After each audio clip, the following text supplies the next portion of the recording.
Hello बच्चों, welcome. आज हम लोग उपस्थित हैं क्लास 10 के मैथ में द्विघात समीकरण में द्विघाती सूत्र विधि से एनसीईआरटी एक्सरसाइज नंबर 4.3 के क्वेश्चन नंबर 2 का फर्स्ट और इससे आगे भी हम लोग क्वेश्चन को सॉल्व करेंगे, लेकिन किस विधि से? क्वाड्रेटिक फार्मूला मेथड से। क्वाड्रेटिक फार्मूला मेथड क्या होता है? x equal to minus B plus minus root under D by 2a। द्विघात समीकरण आप जानते ही हैं, ax square plus B X plus C मानक रूप होता है। d का value B square minus 4ac होता है। तो आइए अब हम लोग शुरू करते हैं। तो फर्स्ट ऑफ ऑल हम लोग जो दिया हुआ द्विघात समीकरण है उसको ax square plus B X plus C अर्थात द्विघात समीकरण के मानक रूप से तुलना करते हैं। तो तुलना करने पर हमें एक्स स्क्वायर का गुणांक a, एक्स स्क्वायर का गुणांक 2, तो a का वैल्यू 2 मिलता है, b का वैल्यू क्या मिलता है? -7, और अचर पद c का वैल्यू मिलता है 3 मिलता है। हम लोग विवेचक या विवेक्तकर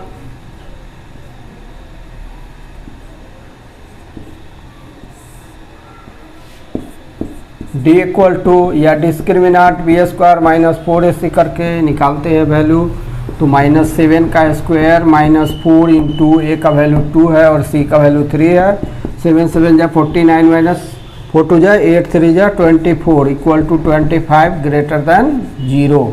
तो मूल वास्तविक और असमान। तो d ग्रेटर दैन 0, तो क्या लिखेंगे हम कि मूल वास्तविक मतलब रियल, वास्तविक मतलब रियल, तथा असमान मतलब अनइक्वल होंगे, अनइक्वल होंगे, वास्तविक और असमान होंगे। अब हम लोग कौन सा फार्मूला का यूज करेंगे? x equal to minus B plus minus, अब रूट डी भी लिख सकते हैं या root under B square minus 4ac भी लिख सकते हैं। Root D by 2a equal to, अब b का वैल्यू रख दें। b का वैल्यू कितना है? -7 है।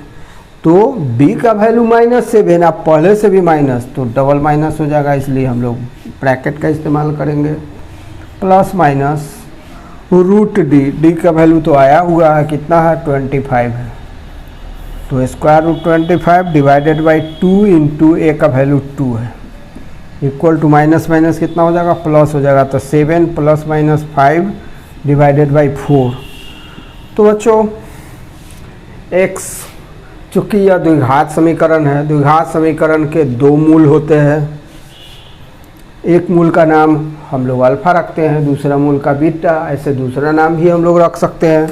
चलिए हम लोग अल्फा रखते हैं पहला मूल का और प्लस चिन्ह लेते हैं। 7 plus 5/4 equal to 12/4 equal to 3। Alpha का मान, बीटा का मान कितना हो जाएगा? तो माइनस चिन्ह लेते हैं। 7 माइनस 5/4 इक्वल टू 2/4, काटते हैं तो क्या मान आता है? 1/2। इसलिए x का हल क्या क्या हुआ?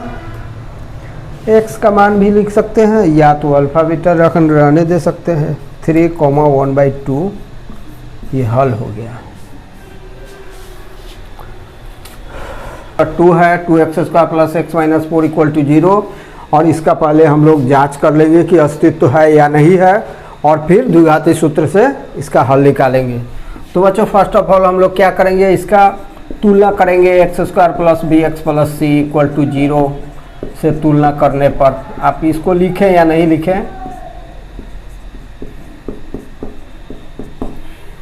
a का वैल्यू कितना होगा? a क्या है? एक्स स्क्वायर का गुणांक है। एक्स स्क्वायर का गुणांक a का वैल्यू कितना है? 2 है। x का गुणांक b है और इसमें x का गुणांक कितना है? कुछ नहीं है, तो 1 है।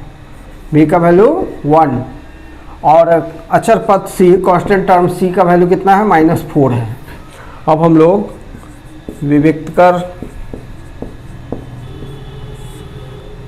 d equal to B square minus 4ac equal to 1 square minus 4 into 2 into -4 equal to 1 + 4 4 जा 16 2 जा 32 इक्वल टू 33 हो जाएगा, ग्रेटर देन 0।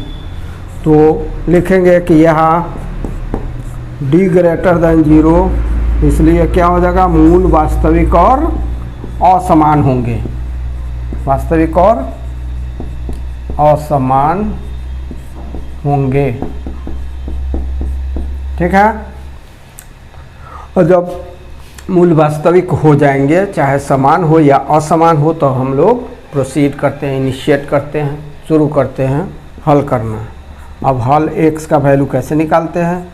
द्विघात सूत्र क्या है? तो द्विघात सूत्र -b ± √d/2a है। अब इसमें a, b और d का मान ऊपर से पुट करने पर b का वैल्यू कितना है, 1 है, तो -1 ± √d, का वैल्यू कितना है, √33 divided by 2a means 2 × 2 equal to -1 ± √33/4। अब बच्चों इसके दो रूट होंगे, दो मूल होंगे। एक बार x का वैल्यू प्लस साइन लेकर बनाएंगे तो x का वैल्यू क्या आ जाएगा, -1 + √33/4। दूसरी बार इसके वैल्यू माइनस चिन्ह लगा के बनाएंगे। एक का नाम हम अल्फ़ा दे सकते हैं, दूसरे का नाम बीटा दे सकते हैं। तो अल्फ़ा का वैल्यू हो जाएगा अल्फ़ा का वैल्यू -1 + √33/4 और बीटा का मान -1 - √33/4 यही होगा। चूँकि द्विघात समीकरण इसलिए दो हल होंगे। 4x² + 4√3x + 3 = 0 ये द्विघात समीकरण है। इसका क्वाड्रेटिक फार्मूला मेथड से सॉल्यूशन निकालना, हल निकालना। तो फर्स्ट ऑफ ऑल हम लोग क्या करेंगे, इसे क्वाड्रेटिक इक्वेशन के स्टैंडर्ड फॉर्म अर्थात ax² + bx + c = 0 से तुलना करेंगे। तुलना करने पर तुलना करेंगे तो a अर्थात x² का गुणांक का मान कितना आएगा, 4, x का गुणांक b का मान कितना आएगा, 4√3 और अचर पद c कांस्टेंट टर्म c का वैल्यू कितना आएगा, 3 आएगा। अब विव्यक्त का d का वैल्यू कितना होगा बच्चों, b² - 4ac। अब वैल्यू पुट करें, b का, a का और c का। p का वैल्यू है 4√3² -4 × 4 × 3 इक्वल टू 4√3 का स्क्वायर कितना होगा, 4 4 जा 16, 16 3 जा 48 माइनस 4 चौका 16 3 48, 48 - 48 इक्वल टू 0। अब d इक्वल टू 0 तो मूल क्या होगा बच्चों, मूल वास्तविक और समान, मूल वास्तविक और समान होंगे। मूल क्या होंगे, वास्तविक और समान।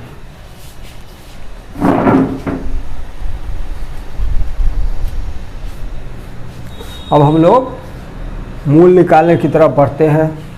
अब x बराबर है -b ± √d/2a। अब हम लोग b, a और d का वैल्यू पुट करेंगे, -4√3 ± √0 डिवाइडेड बाई 2 × 4। अब x के दो रूट होंगे, दो हल होंगे। एक में एक का वैल्यू प्लस चिन्ह लेने से मिलेगा और दूसरे का वैल्यू माइनस चिन्ह लेने से मिलेगा।